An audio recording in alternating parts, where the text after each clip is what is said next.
रोहित अहमदाबाद के एक पुराने हॉस्टल में रहने आया। हॉस्टल सस्ता था, लेकिन वहां एक अजीब सा नियम था। कमरा नंबर 13 हमेशा बंद रहता था। वार्डन ने सख्ती से कहा, उस कमरे के पास भी मत जाना। पहली रात सब ठीक था, लेकिन दूसरी रात रोहित को दीवार के अंदर से खुरचने जैसी आवाज सुनाई दी, जैसे कोई बाहर निकलने की कोशिश कर रहा हो। उसने सोचा शायद वहम होगा और सो गया।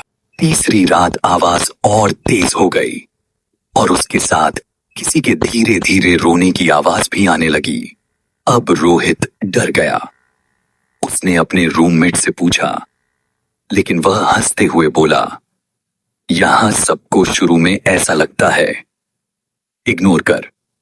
लेकिन रोहित इग्नोर नहीं कर पाया। एक रात हिम्मत करके वह कमरा 13 के सामने पहुंच गया। दरवाजा पुराना था और उस पर जंग लगी जंजीर बंधी हुई थी। जैसे ही वह पास गया, अंदर से हल्की सी दस्तक हुई। रोहित का दिल जोर जोर से धड़कने लगा।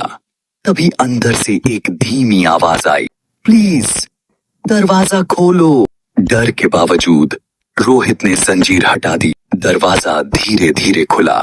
अंदर पूरा अंधेरा था।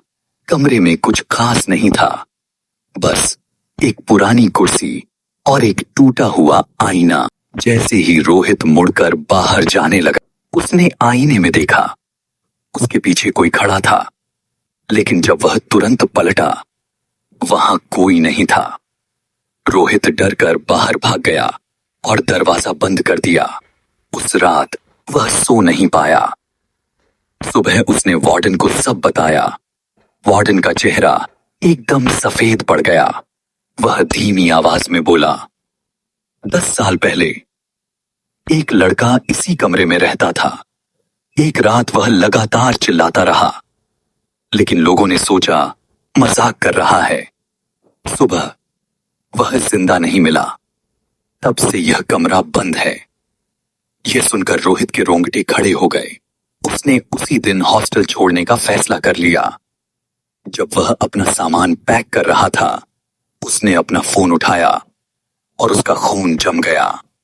उसके फोन में एक फोटो थी, कमरा नंबर 13 के अंदर की। उस फोटो में रोहित खुद खड़ा था और उसके पीछे एक लंबा काला साया उसकी तरफ झुक रहा था। रोहित डर के मारे तुरंत हॉस्टल छोड़कर चला गया। लेकिन कहानी यहीं खत्म नहीं होती। कुछ दिन बाद अपने नए घर में रात के समय उसे फिर एक आवाज सुनाई दी, तुम मुझे छोड़कर क्यों चले गए? रोहित के हाथ कांपने लगे। उसने अपना फोन खोला और इस बार उसकी गैलरी में एक नई फोटो थी। इस बार वो साया उसके और भी करीब आ चुका था।